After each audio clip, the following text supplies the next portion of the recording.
Spectrovision Radio. While our government's official position is not to speculate on this subject, we can choose to let our minds explore other possibilities, to use our imaginations. For if we consider that astroscientists agree on one point, that the possibility of life elsewhere is not only quite probable, some feel it is there without a doubt. Let us suppose then that these objects are real space vehicles, extraterrestrial in origin, and not an illusion of the mind.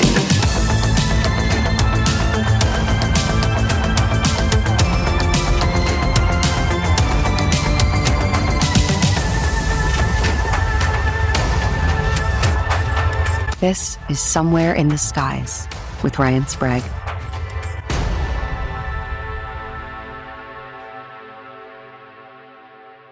Welcome, everyone, back to Somewhere in the Skies, and a huge warm welcome to first-time guest, Tom Jane. I can't believe you're on my show, man. This is like a dream come true. How you doing? Right on. Yeah, I'm hanging in there. Hanging in there. Sunny Silver Lake, California. I love it, man. I love it. Well, hey, some people are probably wondering why you're on a UFO podcast, and we will get to that for sure. You've been making some waves in the UFO research community, and a lot of the times when sort of celebrities get involved with this topic, people kind of say, oh, they're just, they just got interested. They think they know everything about it. But then someone like you comes along with like 15 years of experience with this topic. It's very clear from the work I've seen you do on the UFO topic. So I'm really excited to dig into that stuff. But I have to ask, as a playwright, as a screenwriter, as someone who's dipped my toes into the Hollywood world, can I ask you a few actor questions? Is that cool? Yeah, you got it. Shoot. All right. Awesome.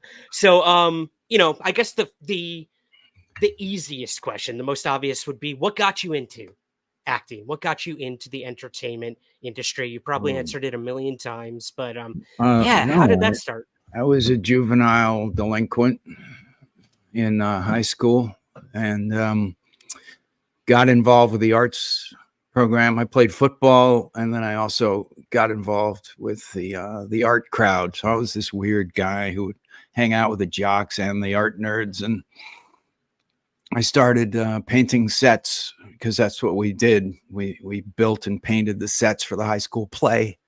And I would, we'd always make fun of these idiots that would get up on stage, but I was always cutting up and, playing practical jokes and stuff. And then my friends thought it would be hilarious if I auditioned for the play, got a part, and then we had this elaborate scheme where we were going to destroy the set during the production.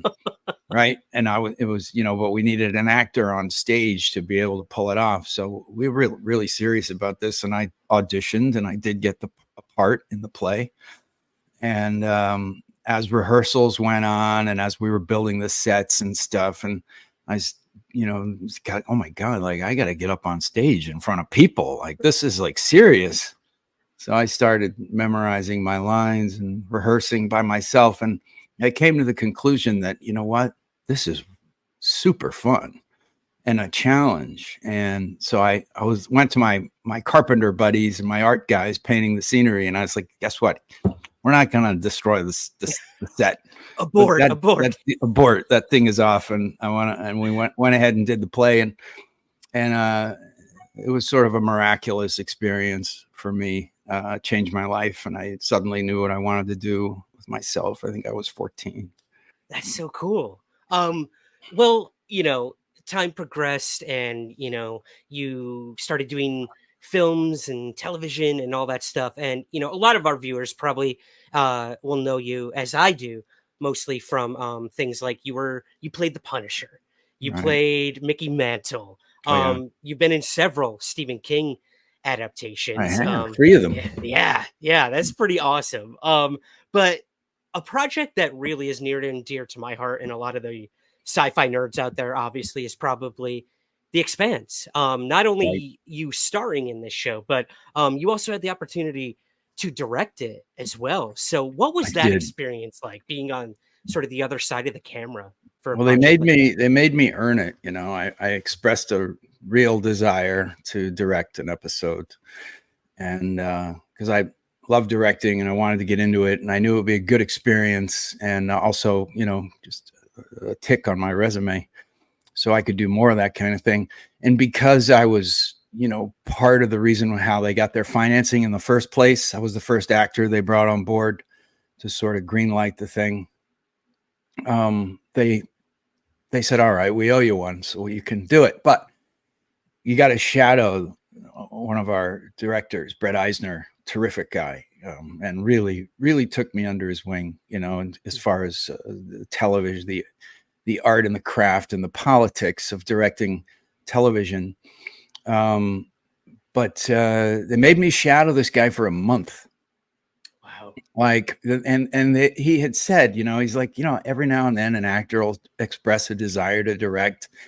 So we ask, you know, that you have to shadow the director. And usually they do that for about 3 days. And then they decide, you know what, this isn't really what I really want to do. And thanks very much.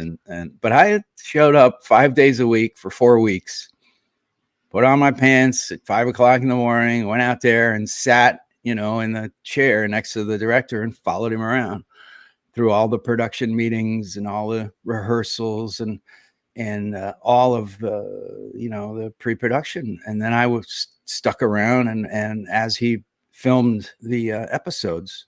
So, you know, they were I'm probably hoping that I would have the same reaction that all the other actors did. But you know, I was like, all right, so now what?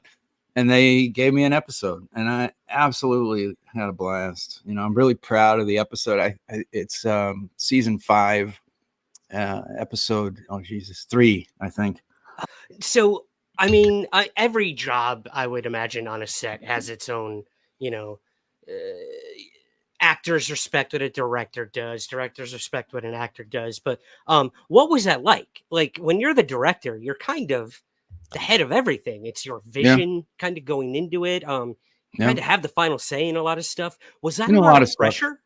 I found that, you know, directings have been around sets for so long that, and I'm a visual guy. I've done graphic novels and always played around with a camera. So that part, I knew my way around. I worked with a storyboard guy. And as far as like plotting the episode, it's like that comes, I can do that in my sleep. And it's like the most fun part. The other part is managing all the different personalities Mm, that, and also when I stepped into that role as an actor, the great thing about The Expanse is all the crew came back year after year because it was such a great environment. So when we would get greenlit for another season and start production, all the crew, which is a great crew, so they were always working on something else. They would drop that, find themselves a replacement, and come over and start The Expanse with us. So we had a core group of people that came back year after year. So it was a really tight knit group that I knew very well, having done 4 seasons mhm. as an actor. But stepping into the director role, everyone has a slightly different reaction. You know, some Yeah. people think, you know, it's vanity. Other people are jealous because they want to do that, and you're doing the thing that they want to do. I had to negotiate some of that, but with a good sense of humor and over preparation, Mhm. you know, because there's always a little bit of a test. Like, does this guy even know what the hell he's doing? I mean, that's true every time you step in to a set, whether it's film or television, for sure. But you know, people sort of want to kind of get a sense of whether or not they're wasting their time, Yeah. and a lot of times you are. But there's a certain shift that happens when a crew realizes that they're not wasting their time, that this guy is passionate, that he, you know, seems to know what the hell he's talking about. Then people will go the extra mile for you. Right. And that's sort of the other thing. As a director, you want to be able to prove in a way, you want to be able to demonstrate that you know what the hell you're doing, that you have a specific vision, that you can communicate that vision to the crew and to the actors and that they get on board with it. They're like, you know what? That's a good idea. Let's do that. Yeah. And if they don't think it's a good idea, you want to create the freedom for someone to be able to, even if they don't say it, even if they just kind of cross their hands and kind of look off in their eyes glaze over, then okay, I haven't sold these folks. I haven't sold my DP on this shot. What's wrong with it? And then you can create that dialogue where hopefully you're doing a job where what comes out at the end of the day is better than what you would have been able to come up with on your own. But to do that, you have to have a vision. You have to have a specific, usually, or at least from my point of view, an emotional vision of what you want to communicate. And there's always several different ways of getting that emotional point across. But you have to know where you want to make that point, how to get there, what the buildup is, what the climax is, and then what happens after that. And I find that if you can get people on board, then it becomes a celebratory process of discovery instead of sort of the workaday kind of grind that making movies can be if you're just kind of going through the motions. Okay, so The Punisher is my fiance's all-time favorite comic book character. So she freaked out when she heard you were coming on, but we also are huge Arrested Development fans, and our favorite episode is the one you were featured in. So could you briefly describe the experience of being on that set, what that was like? Your character on that was just incredible. Yeah, that was a lot of fun. They asked me to do it. I think that I was the second actor that they asked. Whoever they asked before me had passed, so they were happy to have me. And because it was a kind of a part of going on and playing a version of yourself.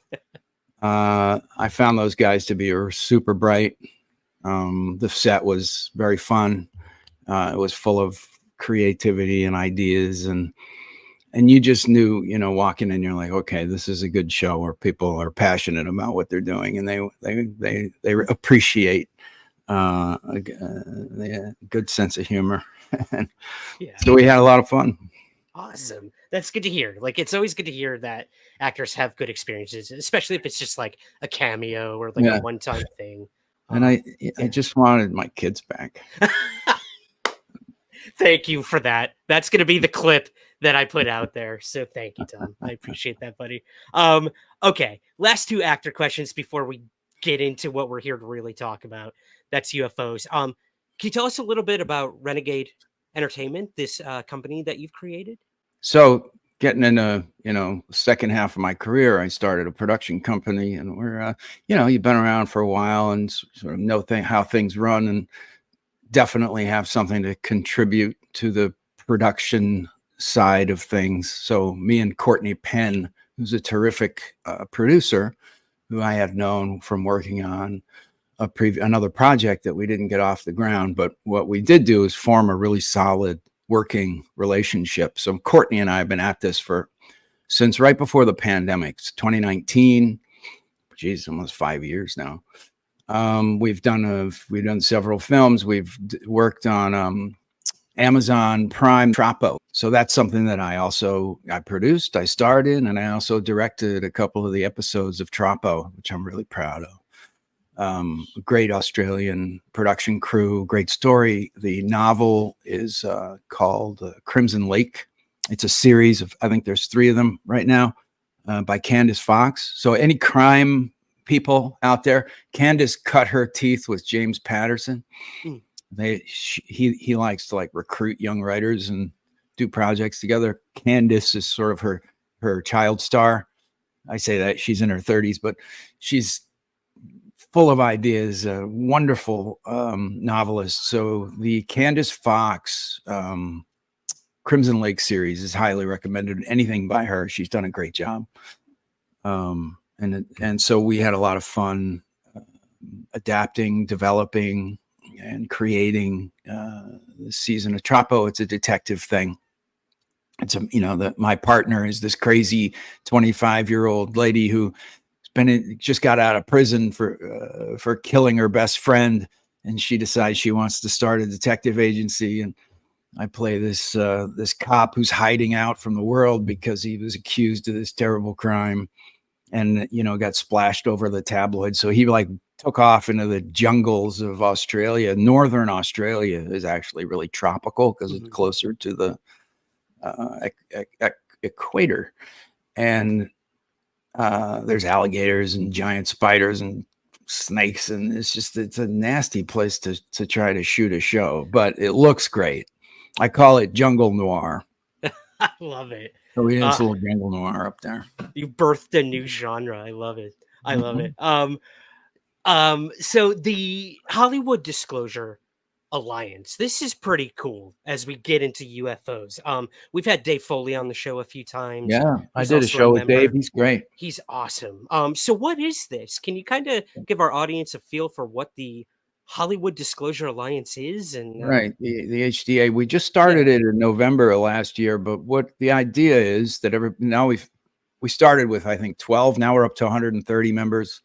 Oh wow! All of the really big names in ufology are now members, and the idea is similar to something called the Science and Entertainment Exchange, which was started, I don't know, about a decade ago. But they said, you know what if we could inject a little bit more scientific realism into movies? So when people do stuff like Interstellar, they can get to Kip Thorne to help figure out, what would the time dilation around a black hole and how that would really go down, and then as producers and writers, they'll change it all back and it'll all be Hollywood fantasy. But at least you have an opportunity to be hooked up with a particular scientist from whatever field it is that you're telling a story about or need a piece of to inject into your story. And the hope was that when kids and people watch movies, they get a little bit of the flavor of the real science behind a phenomenon. So the Hollywood Disclosure Alliance has done the same thing with ufology, with UFOs, alien intelligence, and Hollywood. So when people have a story, we're trying to sort of bring a little bit more realism into television and film.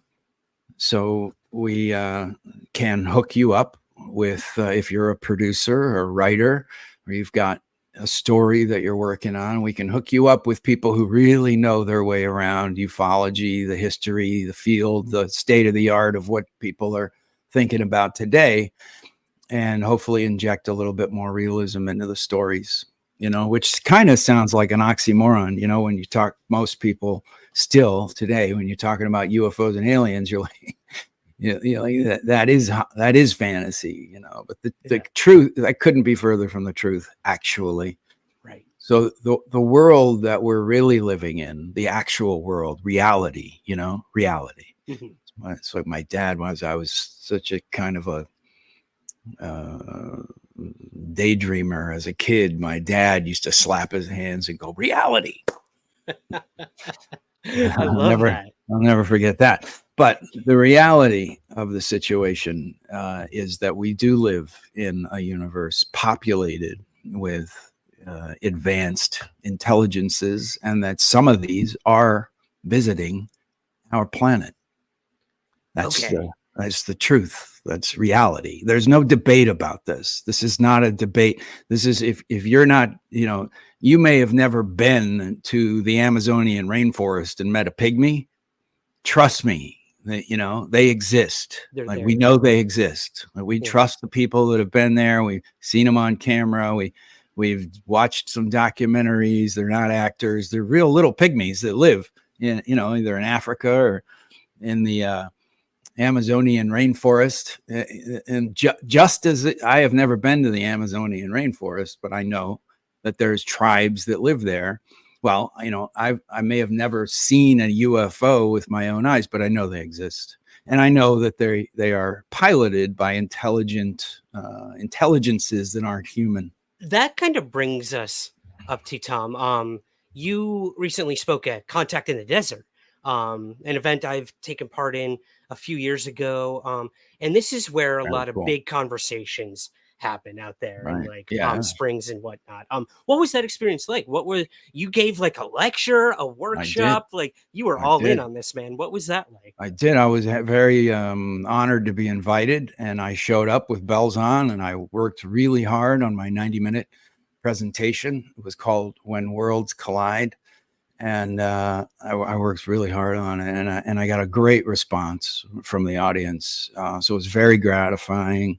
But for me, it was great to be able to meet some of the people that I've been following for several years now. You know, the people that I really admire, like Richard Dolan, like, you know, Paul Hynek, Steve Bassett, who's pretty much spearheading the disclosure movement, Linda Moulton Howe, you know, Avi Loeb phoned in to at one time. We had, I think, 60 of some of the top UFO researchers down there, and getting to be able to sort of talk to them and exchange ideas and sort of get the lay of the land. It's a way of, because apparently this particular, I've never been to another one, but this particular UFO conference was is designed to kind of be able to put you in close contact with these folks. I had a fantastic time. It's a great show. Apparently, it's the best UFO Congress in the United States, at least on the West Coast. It was a terrific time.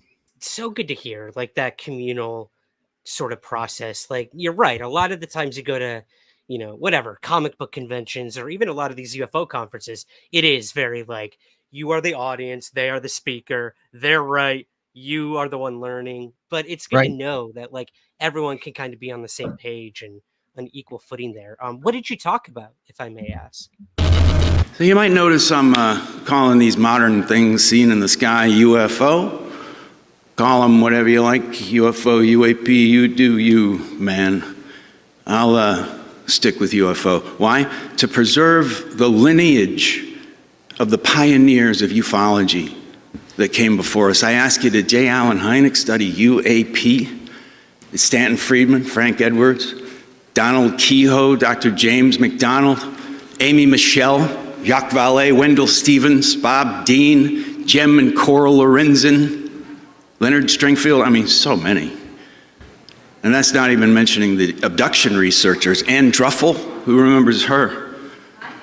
John Carpenter, Barbara Lamb, Raymond Fowler, Hopkins, Mac, Jacobs, I mean, the list goes on and on. So out there they can argue whether UAP or Russian or Chinese, we know what they are, thanks to the people who came before us. Now we want to know why. We want to know who are they? We want to know why they've been here for 80 years. Why are they so elusive? Could aliens help us to learn to survive what Carl Sagan called our technological adolescence and become a sustainable civilization? Are they here to help us or hurt us or something else? Why do aliens want us to know they're here? We have some new clues, I think, to some of these fundamental questions about aliens. So I think it's time to start exploring the hard problems of ufology. Well, my interest, you know, I wrote a book I've been working on for several years. It's called A Human's Guide to Visiting Aliens. And my interest lies in, you know, we're limited in sort of how much we can actually learn about aliens, because that I have a huge interest in what is that. What is an advanced alien society? What is their technology like? How do they run their civilization? What are their goals? You know, as a civilization, do they have any, or are they like us? Because we're pretty much a rudderless society with no real overarching goal except for making money, right? Which is a complete sham, and that's falling apart, and it's not working for us, and it's not going to work for us. You know, we can see the end of that train. Whatever we're doing out here, what we're doing is making trash. We're really good. I mean, if you go to these trash piles, they are massive. This is really one of the biggest human constructions, if not the biggest, besides roads, is trash. I think there's an island the size of Texas of trash in the Pacific Ocean. And that's just a fraction of the trash that we make ends up in the ocean. So we're trash people living on a trash planet. And I don't mean to denigrate the beautiful things that we do, and we have wonderful life experiences. We certainly do. And the personal sort of experience of being a human being is very rewarding and a lot to learn and incredible. But as a society, we can tell that we're running into a dead end. So the question is, what I don't think is that aliens are going to come down here and hand us some, free energy machines, because we just figure out how to blow shit up with it. But I also think that they have, just by their presence on the planet, have allowed us to start asking bigger questions. So by studying alien intelligence, what little we know, we can learn. What we do learn is about ourselves, about what it means to be human, about what the universe it really is. Then you can get into consciousness, you can get into evolution, right? Because if humanoid aliens are running around on our planet and they're presumably from other planets, then what does that tell us about evolution? We don't know, because there's a couple of different explanations for humanoid aliens. One of them is that they're avatars, they're created entities, they're extraterrestrial biological organisms that have been manufactured using genes found on this planet in order to do work on this planet. But my feeling is, and it's just a sense, is that the aliens that are creating these biological organisms very well may be humanoid themselves. And I think that we've also met some or people on this planet have met aliens that are, actual sort of genuine organisms, if that's a concept that we can get behind. What it does is open up some fascinating avenues that we can pursue in order to better understand the universe that we live in and ourselves, and thereby create a world that may be sustainable and actually give us a shot at becoming an advanced civilization ourselves one day. Because obviously we're at a bottleneck right now. There's several bottlenecks that societies go through that may or may not kill off that civilization, and we're at one right now. It wouldn't surprise very many people if we said we've got 50 years left or 100 years left, to sort of figure this out. We're at sort of a crisis point, and I think that whether it's by design or not, by taking alien visitation seriously, we can bootstrap our way out of this mess. Hello, this is Ryan Sprague, the host of Somewhere in the Skies. If you're enjoying our podcast, our live streams, and our videos, and you'd like to support the show, there are several ways to help while unlocking exclusive perks. Join our Patreon community for early access to episodes, priority guest questions, exclusive articles, bonus content, and access to a growing community of fellow UFO enthusiasts. You can also subscribe to Somewhere in the Skies Premium on Apple Podcasts for ad-free listening, early access, and exclusive premium content. If you're watching on YouTube, consider becoming a channel member to unlock bonus content, members-only posts, badges, and so much more. No matter how you choose to support Somewhere in the Skies, your contribution directly helps fund our research, our production, travel, interviews, and the continued growth of everything we do here. So, to learn more, check the links in the show notes or the video description. And real talk here, guys, thank you for listening and supporting us for almost 10 years. And thank you for supporting independent content. And I hope you'll continue to join me somewhere in the skies. I think everyone can sort of feel it, that we're on the brink of something when it comes to our own planet, and when it comes to possible contact with something that might not be from here or Right. or from a different time. Even you've got the whole aliens are us from the future I theory too. did talk about that in Yeah. Worlds Collide, and my understanding now, and of course it evolves. My understanding now is not what it was a year ago, is not what it was 2 years ago. But my understanding right now, and I'm love to hear what I think about this a year from now, but I think that there's a reason why visiting aliens have made them see. The major question is for me, not that aliens exist, but why do they want us to know that they're here? Hmm. Because they certainly have the technology to hide themselves completely, and may have done so in the past. But these stories about UFOs and alien contact and alien encounters, they're numbering in the thousands, the hundreds of thousands, the millions over time. And that can only mean that they want us to know that they're here. Hmm. So Right. why do they want us to know they're here, and why do they want us to know that they are here now? So Are that those Tom, are those questions you're still I mean, I'm sure they are still asking yourself, or do you think you might have some ideas as to why they're here or why they make contact? yeah, well, you have to go to when the phenomenon started, which is in the 40s. We've got the Missouri crash in 41, and then you've got Roswell in 47. And in 47, it just explodes. Suddenly Yeah. they're everywhere, and it becomes front page news.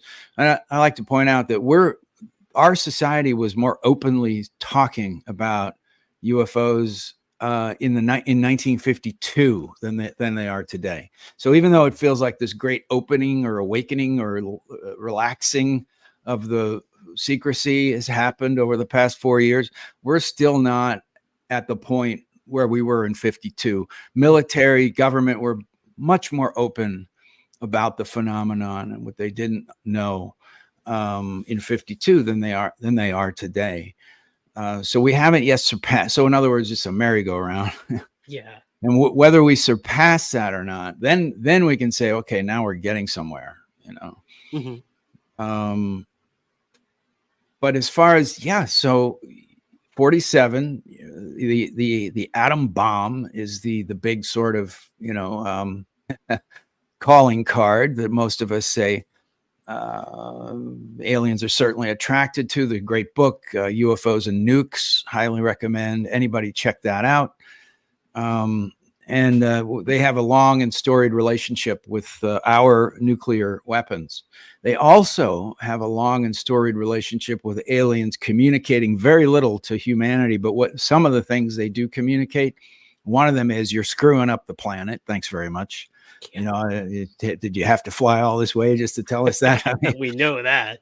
but we are, and they're telling us that. So what does that mean? So I think that we are at an inflection point. That's why they're here. I think that maybe it's not so much nukes as it is the technology that nuclear energy, nuclear weapons represents. It's you're playing around with reality at the atomic level. That is going to unlock vistas of new technologies that we're still exploring now. And you get into nanotechnology, you get into quantum mechanics. I mean, we're really starting to play with the fabric of reality, and that potentially makes us dangerous. So I think that part of the reason they're here is to monitor us, because we could acquire sort of too much technology too fast and make us dangerous. We're one scientific revolution away.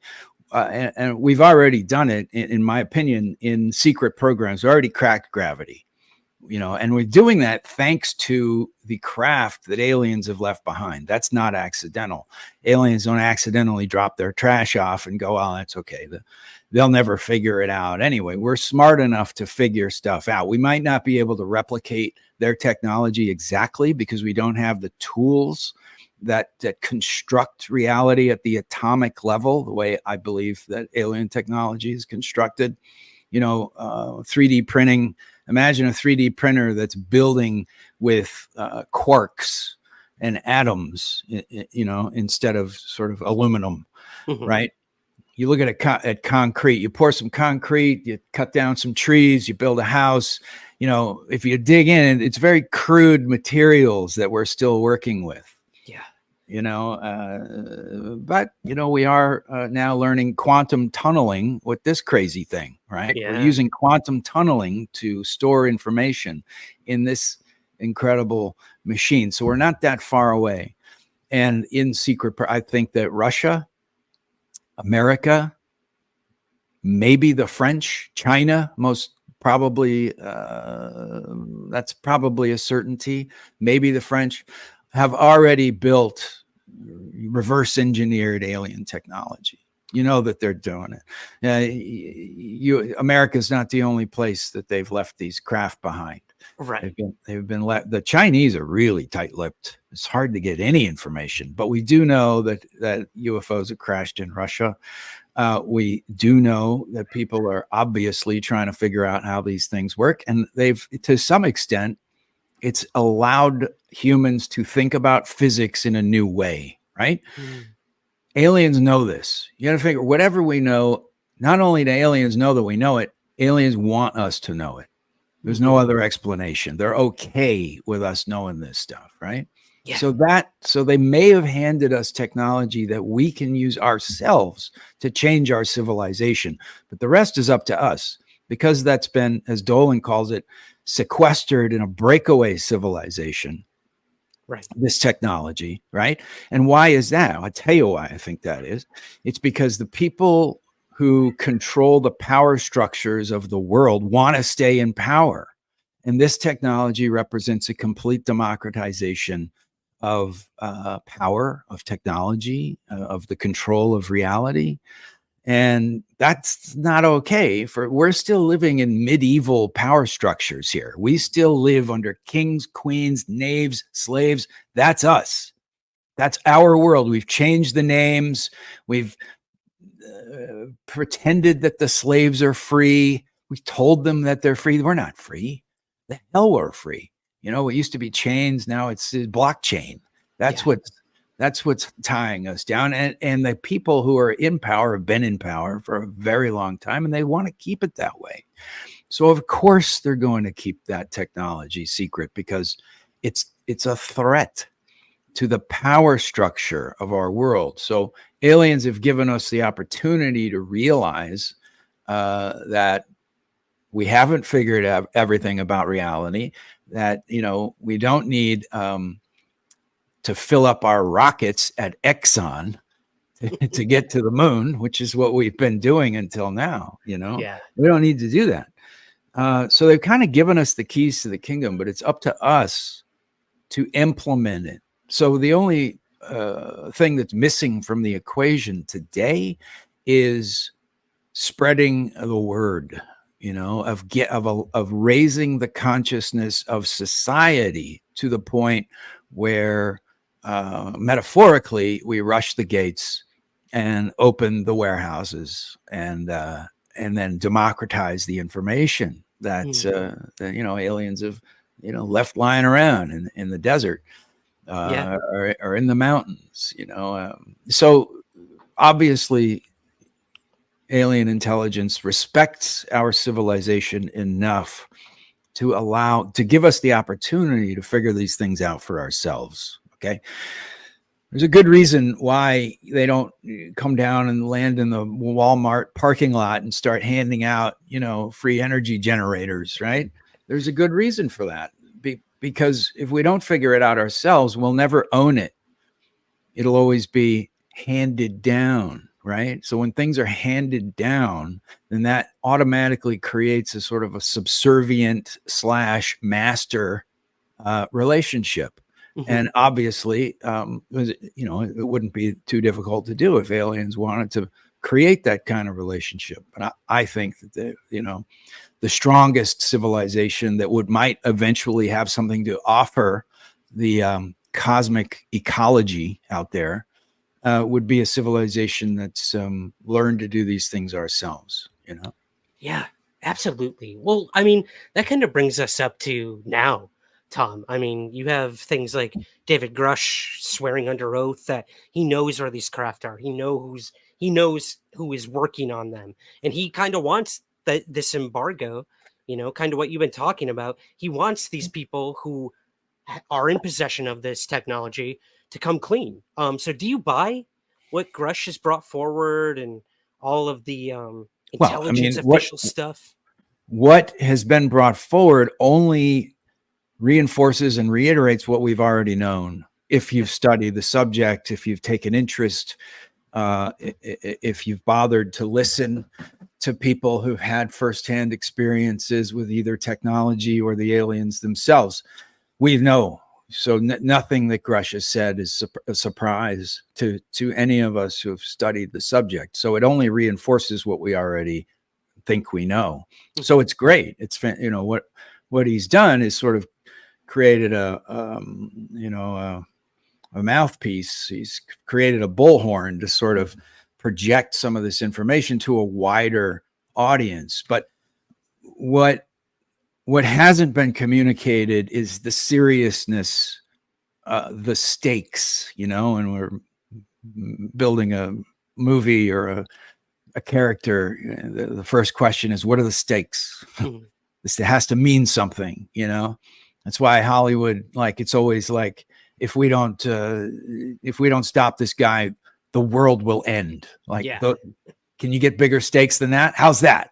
You know, that's why the studios love that. You know, if these sharks get out, they're going to eat everything in the ocean and we'll all be dead in 5 years. Like, we have to stop this or the world is over. Like, what are the stakes? And the stakes are world changing. The stakes are the difference between a collapsing civilization, chaos, and a continuation of sort of the robber baron society that we're all living in now, or freedom, you know, and hope, and a new understanding, a Copernican revolution in our understanding of the universe, of our place in it. So we haven't had a revolution this big since Copernicus, right? And they kept that idea under wraps for, I forget how, like hundreds of years. They were able to, keep that information sort of in the closet for a good many generations before it finally sort of took over and became the Copernican revolution. We're in a similar place today. Okay. So the importance of it, when you dig in, you find that there is no other topic. This is the only topic. There is no other subject. This is the only subject. There is no other case. This is the only case. Yeah, that's a quote from The Verdict. Awesome. Well, I've got a couple listener questions. If Sure. if you're willing to squeeze those in for me, I appreciate that. So our Patreon subscribers get priority to ask guest questions. So I'm going to start with them. Alex P on Patreon asks, "The Expanse deals with colonization, and there has been talk of colonizing places like Mars.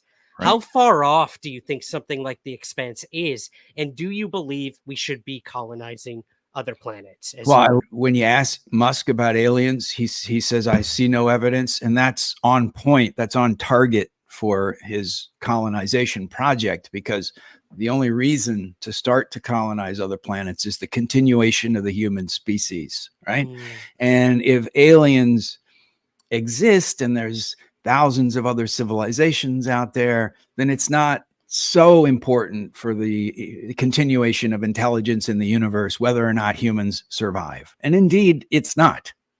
Intelligence, beauty, appreciation of the universe, science, all that will continue when the human race is gone.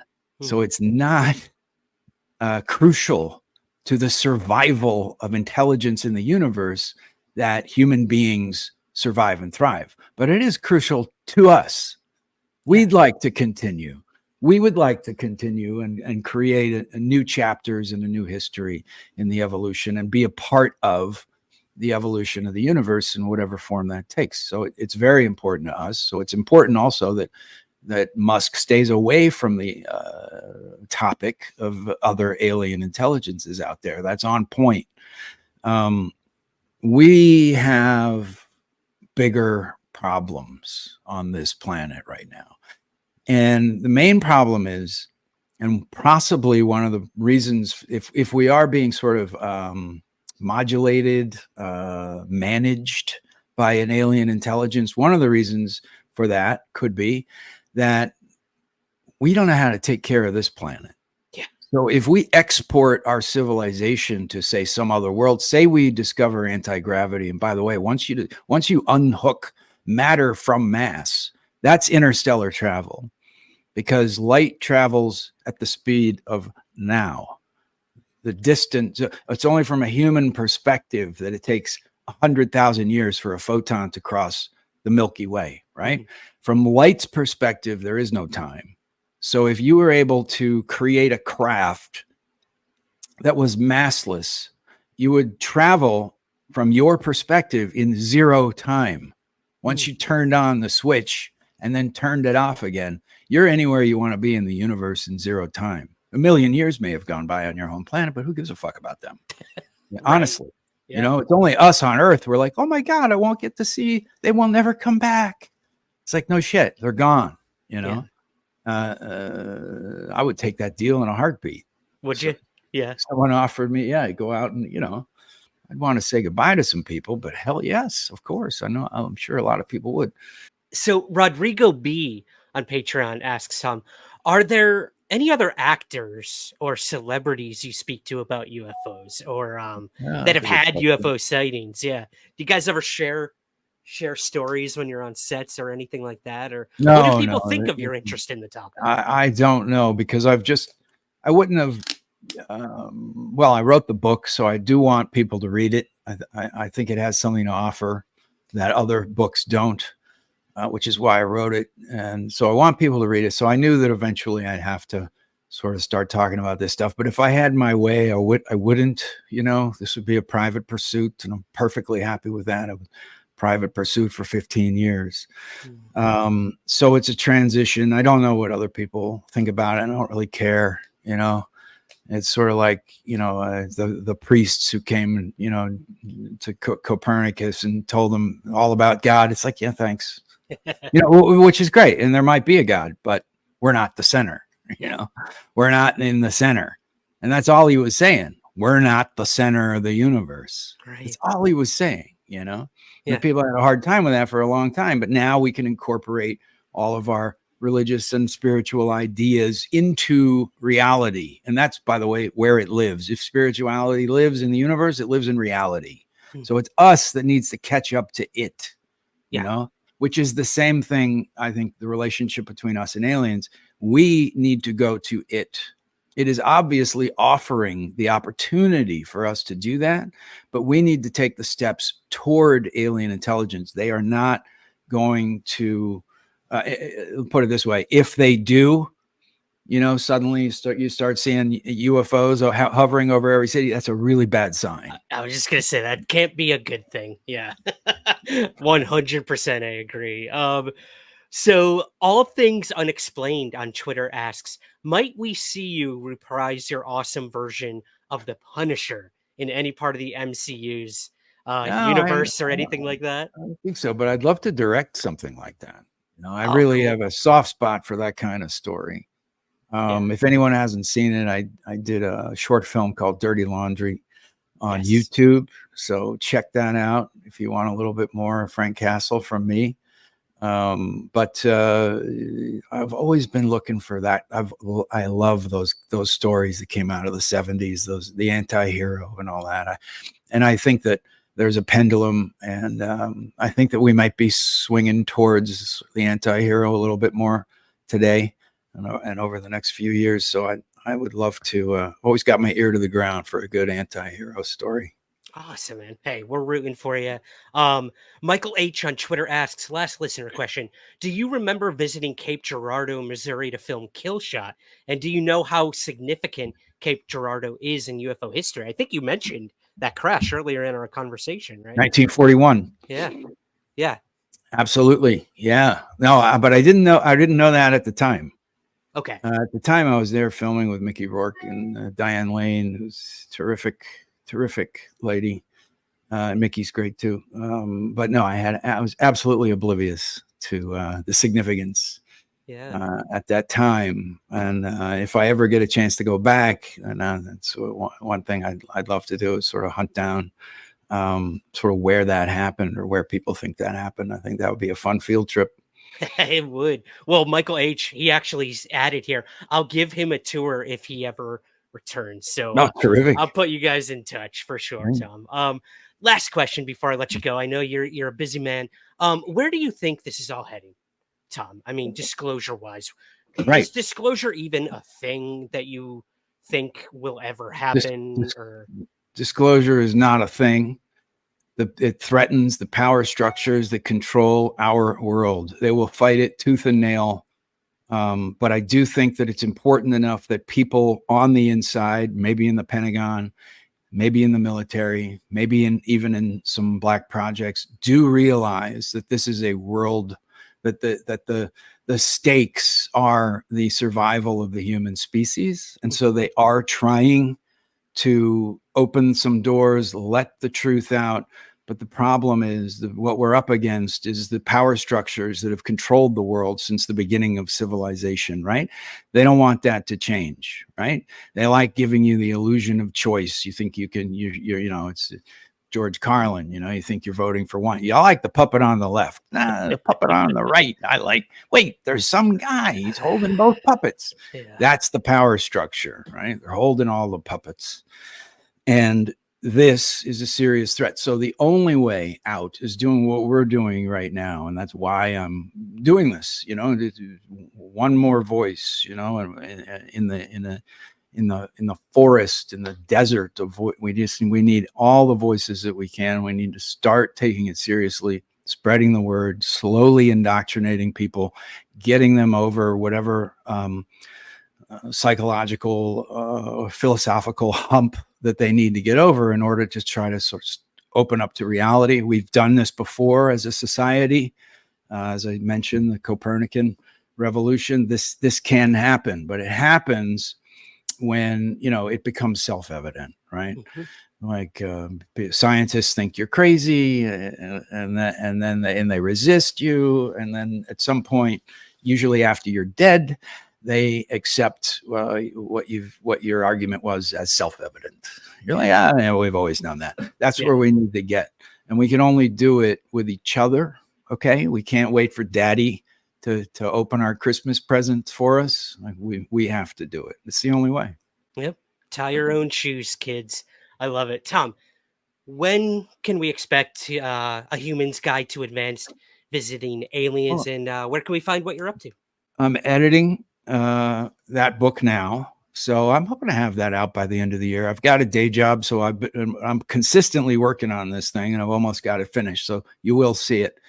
And check out my new season of Troppo on Amazon, which drops, I think, July 5th or somewhere in that area after the 4th of July. New season of Troppo on Amazon.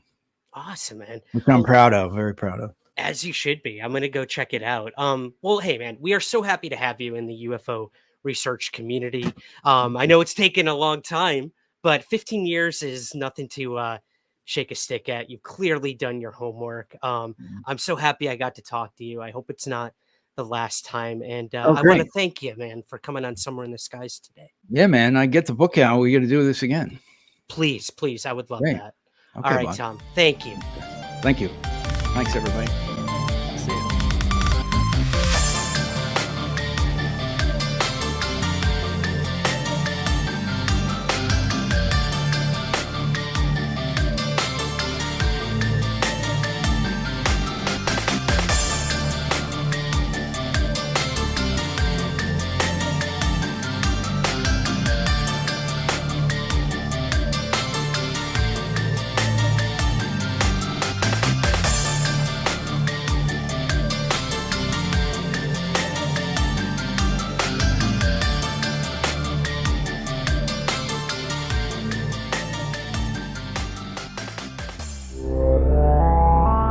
Vector Vision Radio.